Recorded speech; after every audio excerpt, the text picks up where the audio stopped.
एक महत्त्वाची बातमी, विमान अपघाताच्या पार्श्वभूमीवर ही महत्त्वाची अपडेट। अजितदादांच्या विमान अपघातासंदर्भात रोहित पवार पुन्हा एकदा पत्रकार परिषद घेणार असल्याचं कळतंय।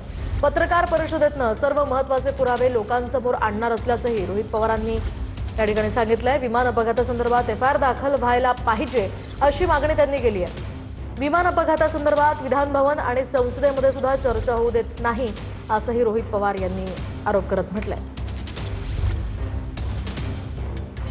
काही दिवसातच मी माझी शेवटची आणि महत्त्वाची प्रेस कॉन्फरन्स तिथे घेईल। जे शेवटचे सगळे पुरावे ते लोकांसमोर त्या ठिकाणी मी आणेल, कारण माझी आणि महाराष्ट्राची इच्छा आहे की एफआयआर व्हायला पाहिजे, कारण क्रिमिनल इन्व्हेस्टिगेशन करण्यासाठी एफआयआर हा फार महत्त्वाचा असतो।